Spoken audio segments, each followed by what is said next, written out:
Welcome to Capital Living. I'm Jonathan Rundlet, coming to you from Washington, D.C., in the heart of one of the most influential regions in the country. On this show, we'll highlight lifestyle, culture, and events that make life in the DMV so special, and we'll share insights into how individuals are investing in the region and opening doors to long-term prosperity.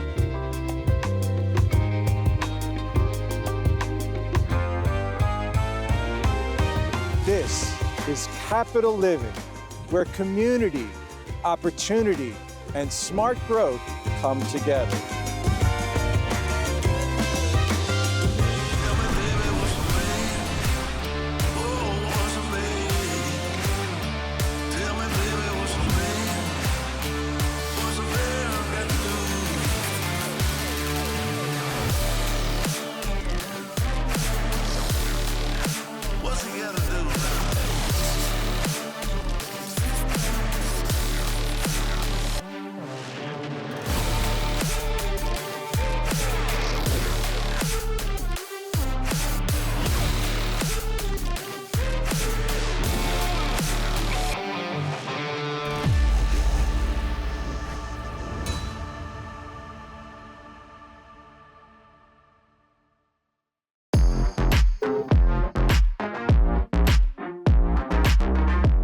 We're here at the DC Auto Show, one of the region's premier events showcasing innovation, design, and what's next in how we live and how we move. This is exactly the kind of experience that features lifestyle, energy, and forward-thinking culture that we like to highlight on Capital Living.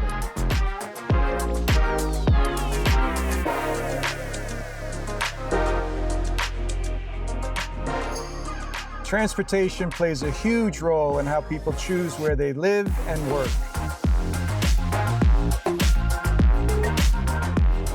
From electric vehicles to smart technology, innovation like this affects our communities and daily lifestyle.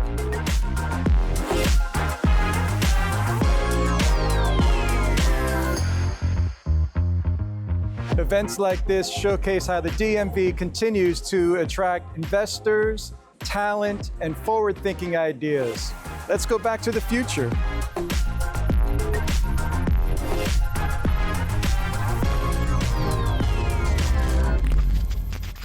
So here at the DC Auto Show, you have the opportunity to also test drive the vehicles.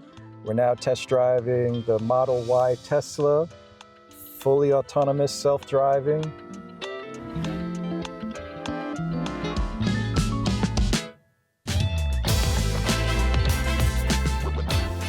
From innovation to technology to long-term growth, events like the DC Auto Show remind us why the DMV is such a powerful place to live, work, and invest.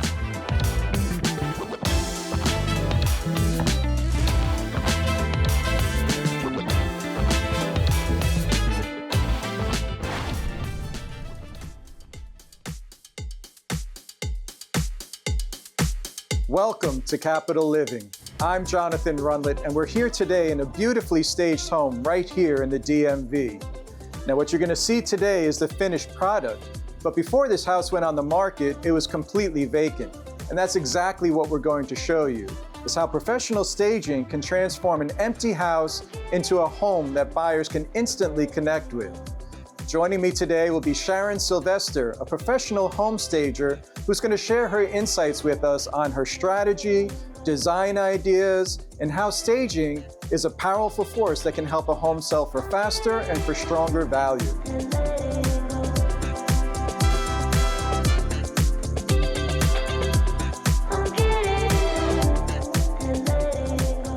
So Sharon, the latest housing statistics are showing that it's coming more towards being a buyer's market. We're seeing that the closed price for houses are even lower than the list price. Days on market are going up. Tell us what happened with this specific house after you staged it. Well, when I was first met with the seller, it was tenant occupied. He wanted to sell it then. I said, no, please, let's have the tenant moved out. Their items were everywhere. It was a little messy and cluttered.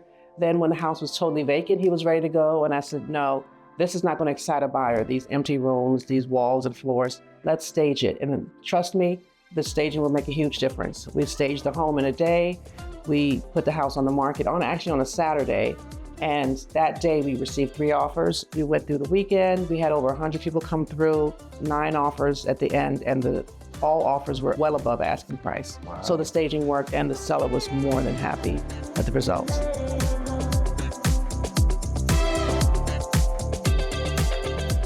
So Sharon, we're here in a finished space here. Why don't you tell us what it looked like beforehand and what your goals were?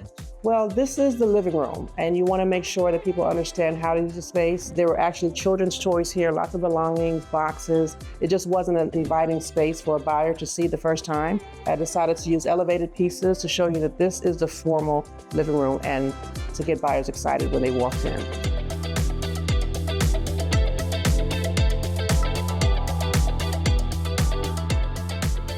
So obviously, ideally, you'd like to stage the entire house, but for those that only can stage a few rooms, what do you think is the priority then? Well, definitely the first room that you walk into. When the buyer opens that front door, you want that wow moment. You want them to get excited about the property. But also, if you have rooms that are smaller or awkwardly shaped, staging helps show you how to use that room. A smaller bedroom could be a home office or maybe a child's play area. And it definitely shows you how every space can be beneficial if you use staging. And we talked about this house with it being vacant and how you stage the entire house. But let's say somebody is still living in their home and has all their furniture there. Do you also suggest staging if people have their own furniture there? Staging definitely helps whether it's vacant or occupied. A lot of people do feel, oh, we have furniture, why do we need staging? But sometimes the furniture is outdated, we need to update the furniture. Or sometimes the furniture is too large for the space and it's going to make the home look smaller and crowded. So definitely staging consultations are needed no matter whether it's occupied or vacant.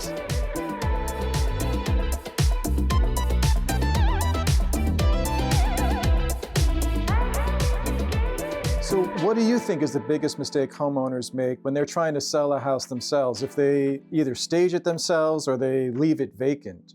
Well, I think it's a mistake not to consult a professional stager. A lot of buyers don't know how to use the space. For instance, this room, when it was totally vacant, all buyers would focus on the fact that there's carpet. A lot of times buyers don't really like carpet in this market right now. Hardwood floors are more popular, but by staging it, it distracts you from that. And if you want to change the floors later, you can do that. But for now, it's livable and it looks great.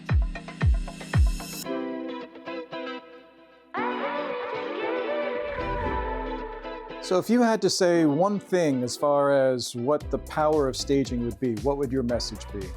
My message would be that staging is always worth the investment. The cost of staging is always less than your first price drop. Houses have been sitting on the market, and this house fortunately sold in 3 days because of the staging. Better photos, more showings, more offers. So the seller was really pleased to definitely be able to get over asking price because of the staging. Yeah, I mean, this house was proof of that. In a market where we're turning into a buyer's market, the fact that you got multiple offers on this in a couple of days, all above asking price, shows the power of staging a home. So thank you for sharing. Definitely, thank you.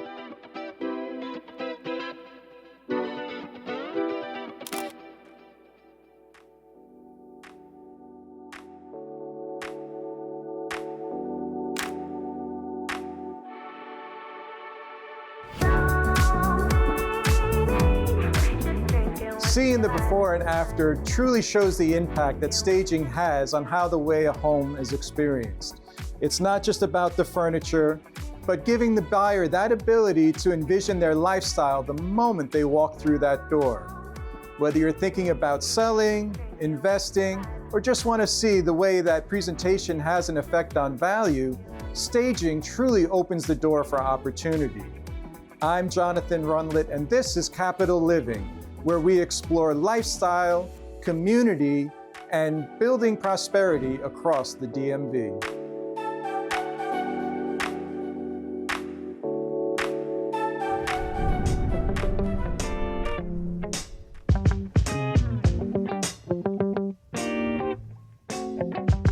Building wealth through real estate is not just about buying the right property, but also the strategy behind it.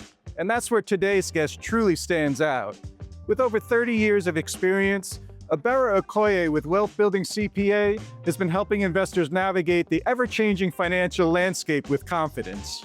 And what's unique about her is that she doesn't just advise real estate investors, but she is one herself. So that investor-to-investor perspective gives her clients an edge on tax strategy, structure, and long-term wealth planning.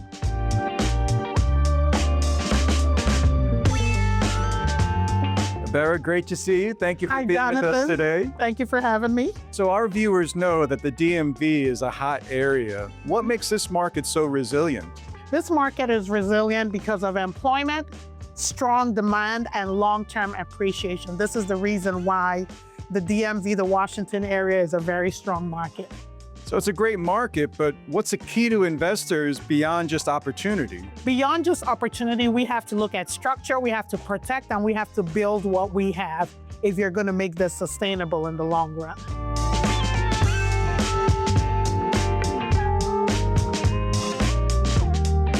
So Abera, let's start at the beginning. What's kept you so passionate about this for more than 30 years doing this? Yeah, so my dad was an accountant, so I knew from when I was 4 that I wanted to be an accountant.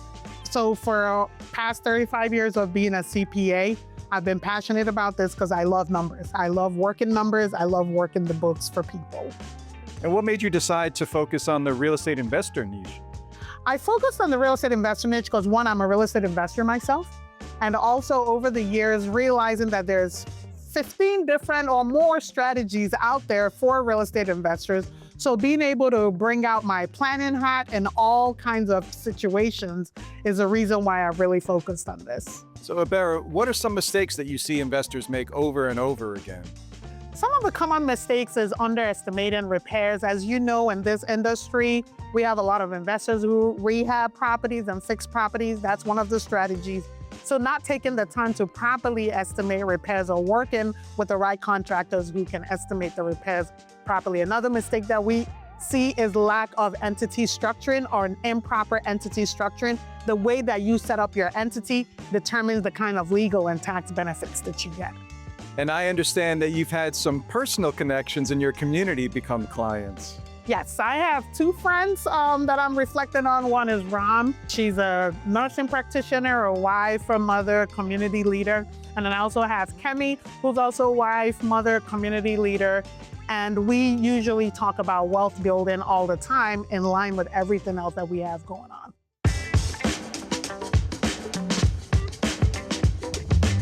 Most people think of accountants as number crunchers, but you had mentioned that you invest in real estate yourself. So how does that influence your tax strategy? Because I'm an investor myself, I know the in and outs of the business. It's easy to come up with deductions and things that could be easily missed. It's easy to think about the right entity structure. I always have to put myself in the shoes of the investor, and I'm asking myself, you know, what deductions do we want to claim? What tax planning strategies do we want to implement? What's the timing of it? Because timing also matters. How you set up your entity, all of that matters. And having an accountant who's also a real estate investor is a huge advantage because I'm able to walk in the shoes of my clients to bring them tax saving strategies. So it's not just the numbers, it's strategy and insight as well, right? Timing matters. And if you're strategy is about timing. Strategy is about what to implement first. Strategy is about when, it's about how much money. So we're not just looking at numbers, oh, let's get the taxes done, let's get the financial statements ready, let's get the books in order. We're also looking at strategically, when is the best time to sell a property? When is the best time to purchase a property? When may be the best time to retire? How many more doors do we need to build passive investment? So looking at those strategies, doing insights and those kind of profiling for a client is very important. So Abera, you built an incredible team here at Wealth Building CPA. Can you share with us a little bit about the values that guide your firm? Yes, we have 5 core values. We have efficiency, commitment, fun, family, and faith. So those core values guide everything that we do. Well, it's an incredible team that you've built here, but I know your journey started a little bit before Wealth Building CPA. So can you tell us a little bit about your personal journey? Yes, so I was born in Brooklyn and then went back to Nigeria and grew up there and then came back to the DMV area in 1992. And I've been here ever since. My dad was an accountant, so I've always known that I wanted to be an accountant. And this firm has been built with my brother and with the team members and the clients as well. And now I understand your daughter is following in your footsteps as well. Is that correct? Yes, Jonathan, this is a truly proud and surreal moment because not only is she my daughter, she is a real estate investor and a financial advisor. So now we are professional colleagues and we work together to help other clients with building wealth. Growing up, I watched my mom build the wealth-building CPA with discipline and purpose. Now, being able to invest in real estate myself and work with her professionally, it's really empowering. It's not just business, it's legacy in action.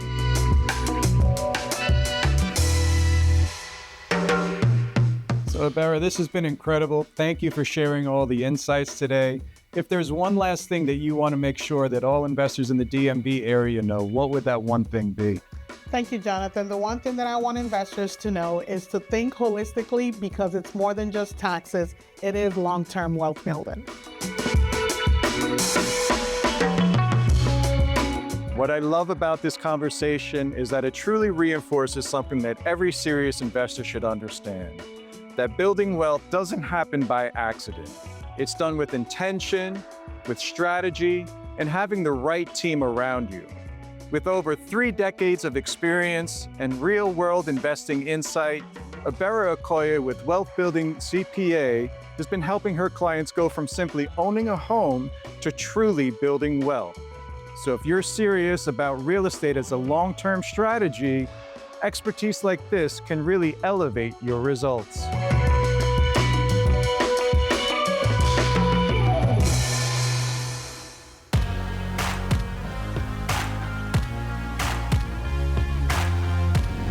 Today on Capital Living, we're stepping into a powerful example of how smart investing and community impact can look like.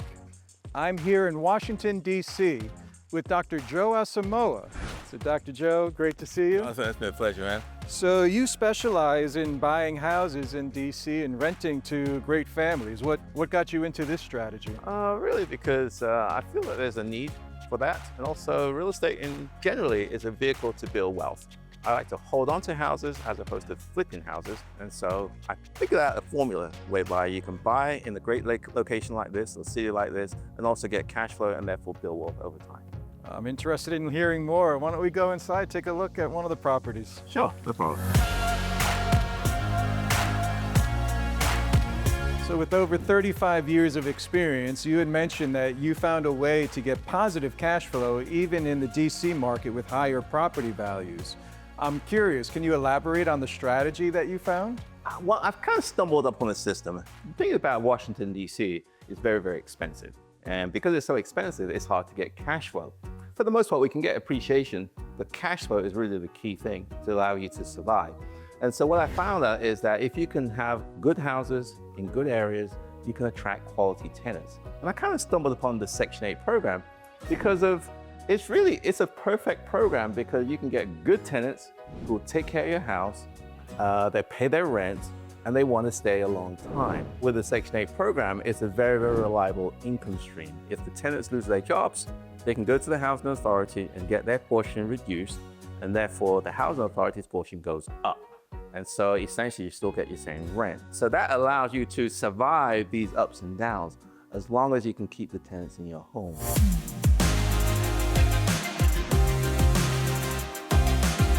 What I love about this story is that it's not just about a renovation. It's about strategy, mentorship, and impact. And if you're investing in real estate, it's not something you're going to do on your own. You need to have a team of trusted individuals around you.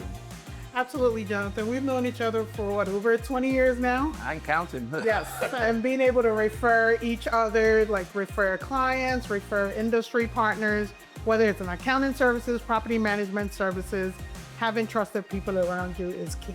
Yeah, to have a right team of people who you can trust and get it done is absolutely essential, and that's what we've established.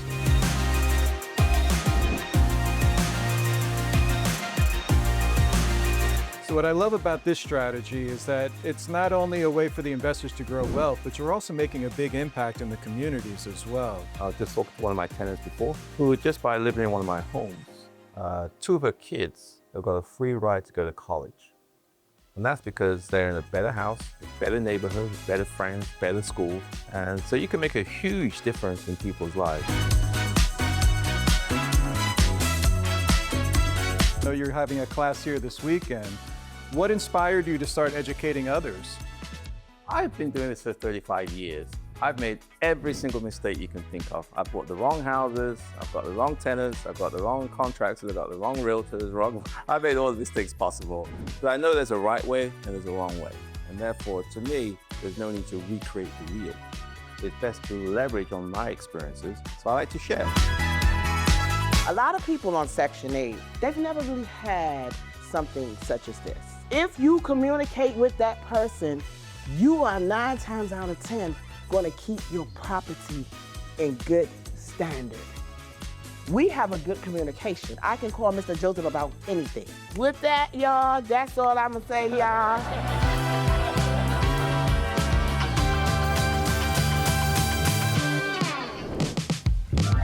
With over 35 years of experience, people would be very beneficial to reach out to you to work with you. I appreciate you sharing your knowledge. Thanks, Jonathan. I appreciate it, man. Dr. Joe is proving that with education and experience, you're not only creating an income-producing property, you're creating confidence, opportunity, and community stability. This transformation from a 3.2 to a 6.4.5 is not only impressive, it's intentional. And that's what we're about here in Capital Living.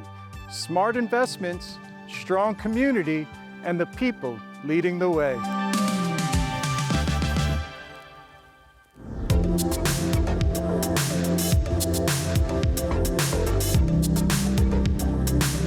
Some homes are beautiful, some homes are historic, but some homes help shape the modern world. Today on Capital Living, we're stepping into a DC residence once owned by Alexander Graham Bell, a pioneer whose innovations helped change how the world connects. This beautiful property helps blend historical pedigree with modern luxury.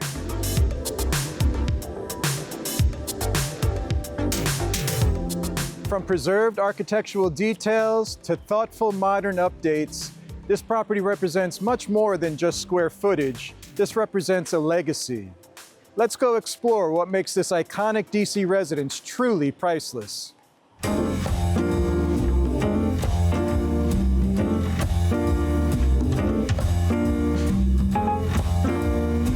So Jamie, thank you for taking the time today. It's We really my pleasure. appreciate it. So tell us, what do you know about the history of this house and its connection with Alexander Graham Bell? Well, Alexander Graham Bell did buy this house in 1881 for his father. Subsequently, as his father got older, he moved into the house. But it's documented that part of his routine, basically, was to come here every day, look after his parents, and then go to his workshop, which was at the back part of the property, and do some more work. But the house itself actually has a long Georgetown history that even predates the Bells. You know, Timothy O'Neill was the owner of an important quarry that supplied the bluestone to all of the District of Columbia, basically. And he's the one who built the house in 1853.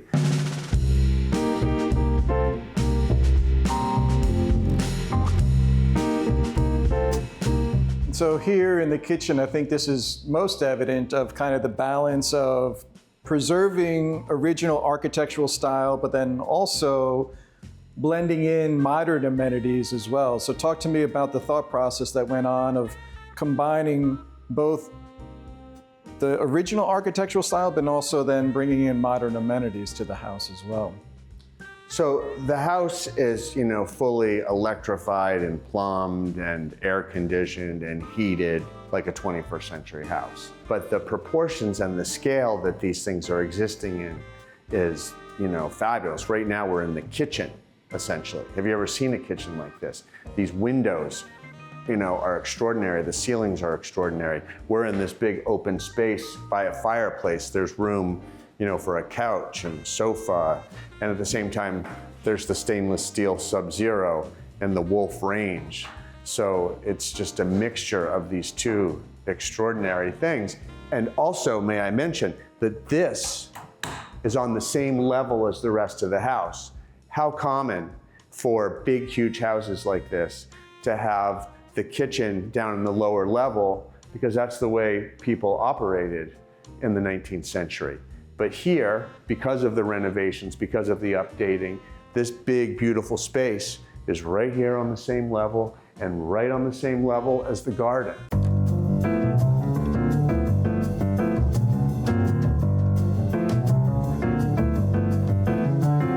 Seeing all the history here and way that the property's been preserved and renovated seems like a great opportunity. What is this property listed for right now, and who do you think would be the ideal buyer for this property? So it's listed for $8,995,000. And I think the right buyer is anyone who wants to live in Georgetown or the District of Columbia that basically has this budget. This house fits basically all the lifestyles. It makes a magnificent family house. It makes a magnificent entertaining house. It's perfectly located in the community. It's perfectly located to downtown. So basically, if you can afford this house, you should be looking at it. So I understand some other significant value here is that right in the backyard here is where Alexander Graham Bell had invented the gramophone. Is that right? It's true. So when he bought this house, it was a property that went halfway down the block and went all the way over there. The next property over was his workshop, and he would come here in the afternoon before he actually moved in and check on his parents and then go over there and work on things. And one invention that they've documented was the gramophone.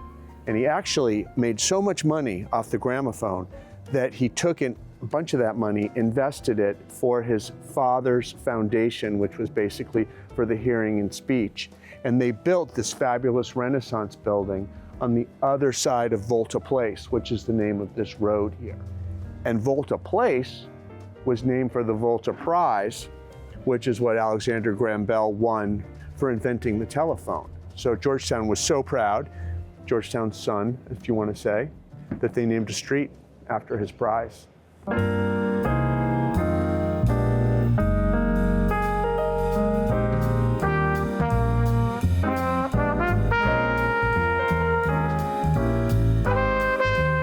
So Jamie, thank you so much for taking your time today to show us this beautiful house. In closing, if these walls could speak, what do you think that they would tell us? Well, it's been my sincerest pleasure. Thank you. And I think these walls would be telling us about the private lives of the powerful and the rich in Washington, basically.